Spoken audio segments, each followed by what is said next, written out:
Mansingh est appuyé contre la balustrade de la mezzanine. Il surplombe le campus comme un prédateur. Il fixe la porte de la bibliothèque. Son camarade s'approche. « Pourquoi tu restes à fixer la bibliothèque, Man ?» Man a la voix traînante, un sourire en coin. Une femme de ménage vient d'y entrer. Elle portait un sac à dos. Son camarade rit. « Une femme de ménage ? C'est la nouvelle. La boursière. Elle est dans la classe de ta sœur. » Le sourire de Man devient carnassier. Un pauvre lièvre au milieu des loups? C'est amusant. Très amusant. Silence sacré dans la bibliothèque. Leila essaie d'attraper un livre trop haut. Karan apparaît derrière elle. Son bras frôle le sien pour attraper l'ouvrage. Leurs doigts se touchent un instant sur la tranche. L'électricité est palpable. Leila a le souffle court. Merci. Karan reste près d'elle, baisse la voix. Tu vis loin d'ici? Assez. Le trajet en bus me laisse le temps de lire. Ce n'est pas facile d'arriver dans une jungle de verre comme celle-ci. Leila le fixe avec une intensité qui le trouble. Ce n'est pas l'endroit qui est difficile, Karan. Ce sont les regards qui essaient de vous mettre dans une boîte avant même que vous ayez ouvert la bouche. Karan esquisse un sourire, surpris. Tu t'en sors mieux que n'importe qui. Mais Leila recule. Je vais m'en aller. Apparemment, tu appartiens à Marguerite. Karan fronce les sourcils. Marguerite? Oui. Elle essaie de me faire peur depuis mon arrivée. Juste parce que je me suis assise à côté de toi. Imagine si elle nous trouve ici, ensemble. Karan soupire.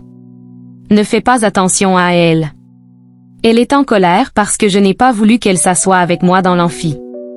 Pourquoi? Disons que je préfère me concentrer sur les cours. Marguerite n'est pas le type d'influence que je veux pendant les cours. Leila baisse les yeux, un léger sourire aux lèvres. Je comprends. Je te laisse. Je dois aller m'inscrire à mon club de pratique. Lequel? Volontariat. Et toi?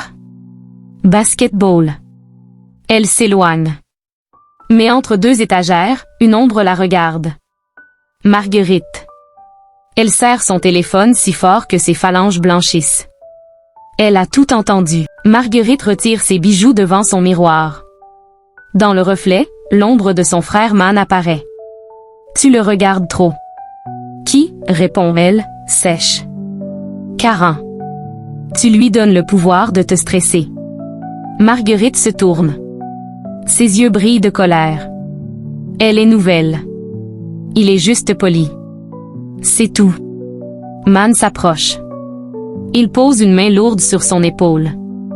Alors assure-toi d'y croire. Parce que si cette fille devient un obstacle, on l'enlève. C'est comme ça qu'on gagne, Marguerite. Ne l'oublie jamais. Le lendemain midi. La cantine est bruyante. Leila mange seule. Soudain, l'ombre de Marguerite, pink et golden recouvre sa table. La boursière. Je t'ai dit de ne pas t'asseoir à côté de Karan. Leila continue de manger, sans lever les yeux. Laisse-moi tranquille. Le sourire de Marguerite devient cruel. Tu as du courage. Je t'ai sous-estimé. Elle saisit la boîte de Leila. Je vais t'aider à finir ton repas.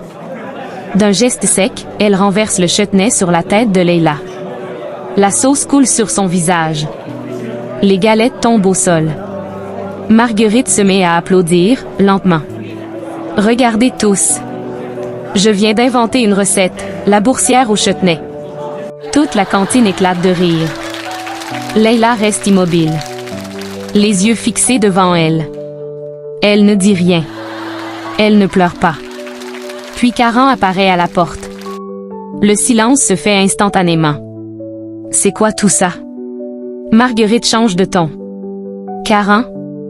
Tu ne viens jamais ici d'habitude. J'ai entendu vos ricanements. Je savais que tu faisais du tort à un innocent. C'était juste une blague. Leila, n'est-ce pas? Leila se lève. Sans un mot. Elle sort en courant. Karan se tourne vers Marguerite. Son regard est plein de déception. Ta blague n'était pas drôle. Il se tourne pour sortir.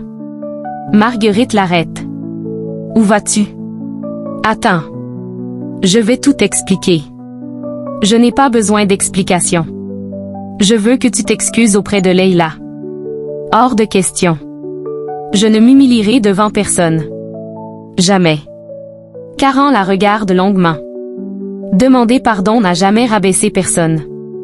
Au contraire, ça t'aide à corriger tes erreurs. Mais toi, tu n'es pas de ceux qui regrettent leurs méfaits. Et c'est ce qui me blesse le plus. Il tourne le dos. Traverse la cantine au ralenti. À la porte, il s'arrête une seconde. Puis il sort. Sans se retourner.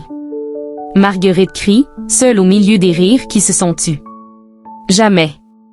Je ne m'humilierai devant personne. Mais ses poings tremblent.